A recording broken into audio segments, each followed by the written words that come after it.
Basahnya atau keluarnya cairan pada vagina itu bisa disebabkan oleh karena infeksi, gangguan keseimbangan hormon, kemudian juga bisa juga karena adanya kista, miom, pada serviknya ada erosi. Apakah daerah rambut kemaluannya dicukur? Kemudian dua, apakah di daerah di situnya sering dibersihkan? Kan kelihatan kalau nggak dibersihkan kayak kerak-kerak begitu kan bisa kelihatan. Resiko dari keputihan abnormal tentunya ya, namanya juga keputihan abnormal. Kan paling sering karena infeksi 70%. Karena keputihan lebih banyak penyebabnya adalah dari faktor hygiene dan faktor infeksi. Faktor perubahan hormonal. Ya.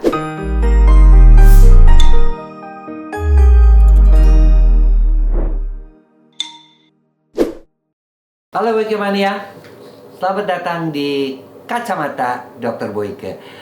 Kali ini saya akan membahas mengenai masalah keputihan yang abnormal.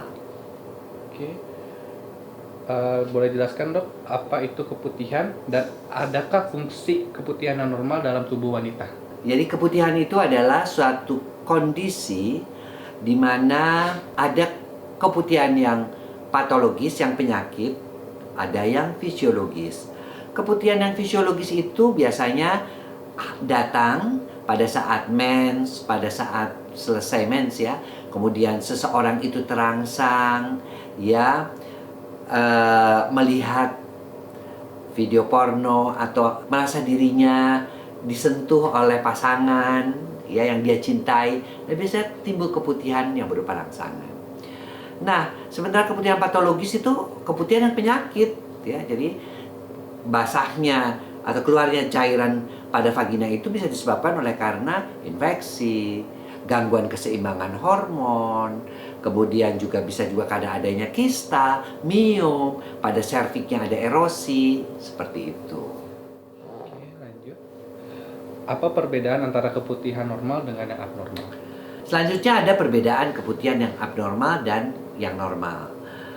Atau yang normal itu kita sebut yang fisiologis ya. Fisiologis biasanya bening, tidak gatal, tidak bau ya, dan tidak berwarna.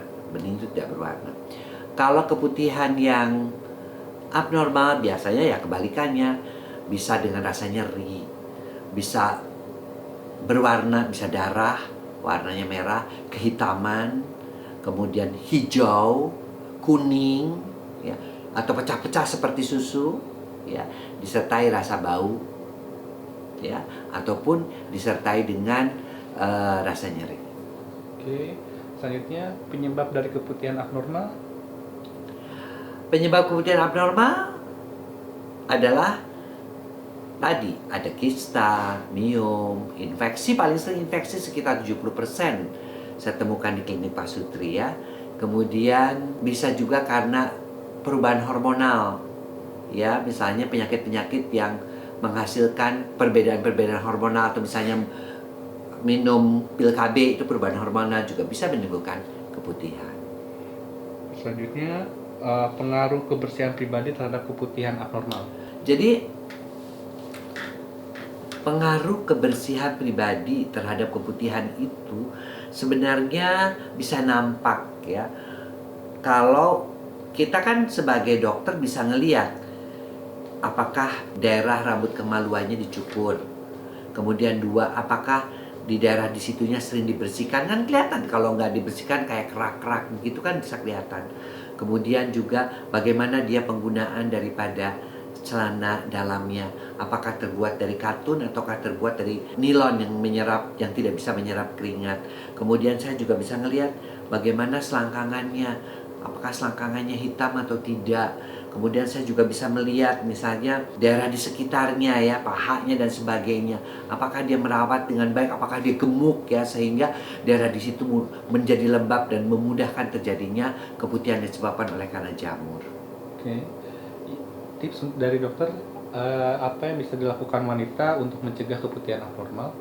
Jadi kalau saya kasih tips untuk wanita untuk mencegah keputihan abnormal, tentu saja pertama ya, hygiene, kebersihan ya, seperti misalnya ganti celana dalam sehari 2 kali, jangan cebok sembarangan ya, apalagi dengan air yang mengembang, mengembang yang nggak mengalir.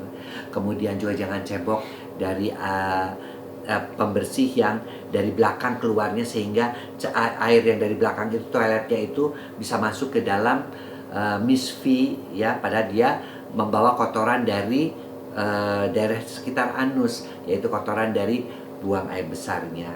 Kemudian yang keempat tentunya pencukuran di daerah itu baik apa enggak. Kemudian juga kita lihat selangkangannya terawat apa enggak. Kemudian juga ada lipetan-lipetan yang bisa mengundang keputihan apa enggak. Itu dari hygiene ya.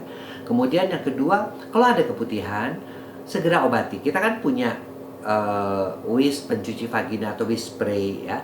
Tapi kalau memang dengan itu tidak juga menolong, ya seharusnya pergi kepada dokter.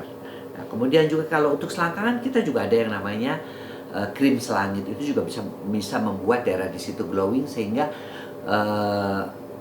mengakibatkan kuman ataupun jamur tidak mudah hidup di situ. Oke, selanjutnya dokter jelaskan resiko dari keputihan abnormal.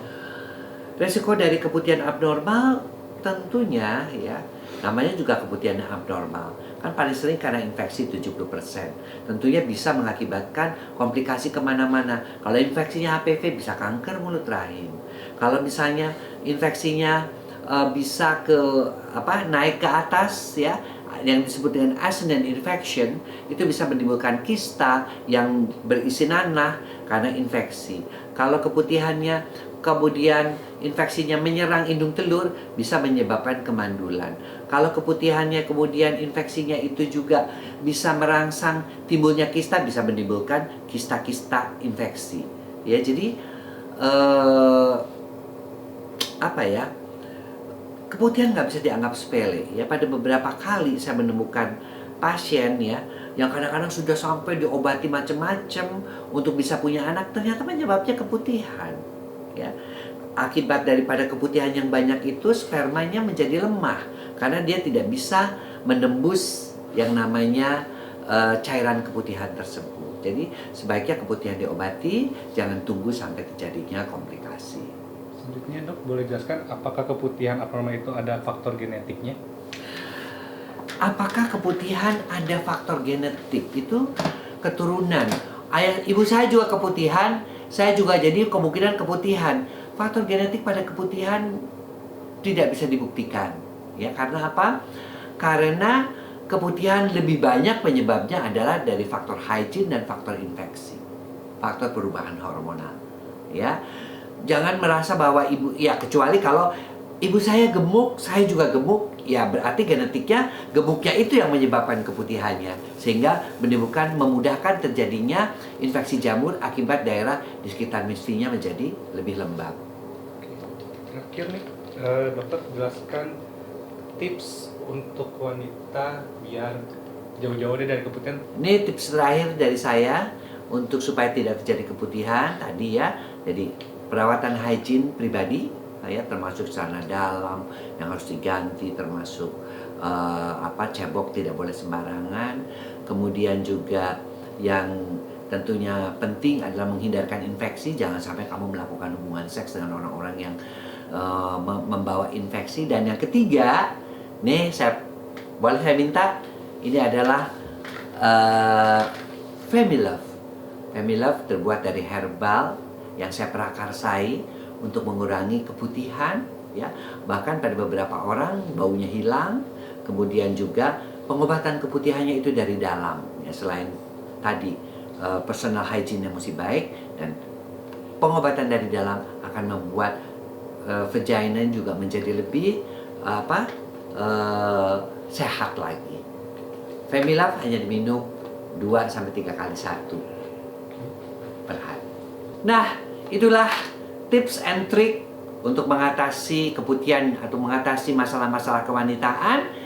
Mudah-mudahan apa yang saya sampaikan ini bisa menginspirasi para wanita untuk mempunyai kesehatan organ kewanitaannya dengan lebih baik lagi.